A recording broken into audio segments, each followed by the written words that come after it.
Hello! Good morning! Namamasyal ako dito sa taas ng bundok ng Sagada. Mga kaibigan ko, tinatanong ako kung paano sa edad kong itong senior na.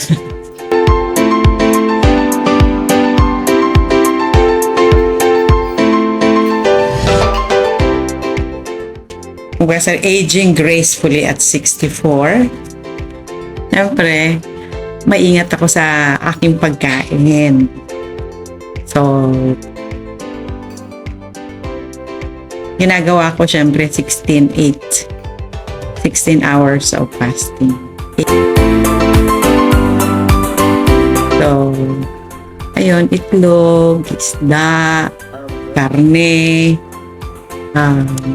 konting bone broth, mga nilagang buto ng karne, pwedeng manok, baka,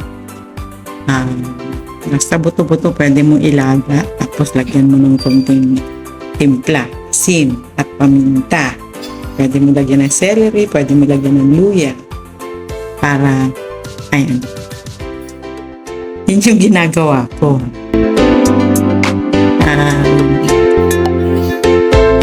Makain ako ng kamote, saba, pero konti lang yan.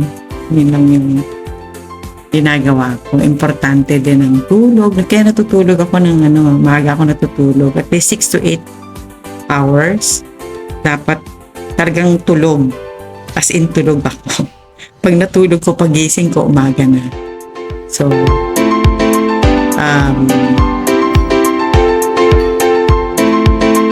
ayan, syempre ako nagluluto ng aking pagkain. Para alam ko ang pinaglalagay ko doon.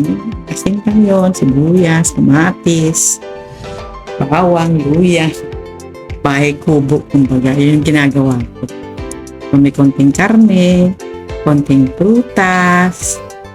Pero ang prutas ay kinakain ko lang yan kung ano yung panahon.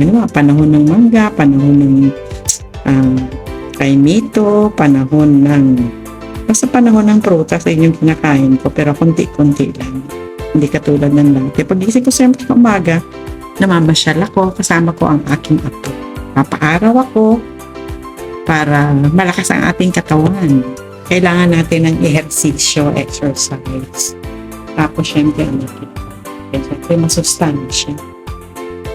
Meron akong konting sourdough bread, fermented na. Pero hindi ko naman basta yan kinakain ko. Okay, isda, itlog again. So, pwedeng scrambled egg, nilagang itlog, pinilitong itlog. So, yan ang kinakain ko. Siyempre, hindi lang naman puro pagkain. Kailangan din natin ng socialization. So, tawagan yung kaibigan nyo, kamag-anak nyo. Yun yung ginagawa ko, tinatawagan ko ang aking mga friends, ang aking mga kamag-anak. Tapos, syempre kung saan ka masaya. Hindi ba, masaya yung pagkain mo. Dapat nasisiyahan ka sa pagkain mo. Kaya yung ginagawa ko, dapat lagi kang masaya.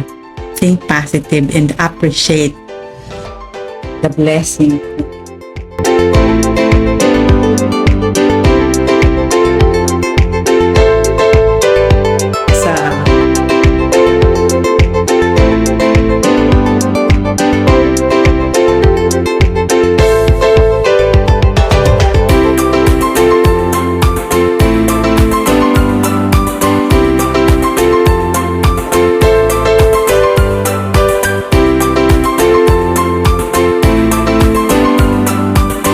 Tulog, pagkain, inom na maraming tubig, socialize. Minsan tinatawagan ko rin yung pandemic yun. So, kung malakas ang katawan mo, syempre kaya mo lahat ng ginagawa mo nung kabataan. Pero hindi na katulad syempre nung 20 years old ka na. Ayan, sana meron kayong natutunan.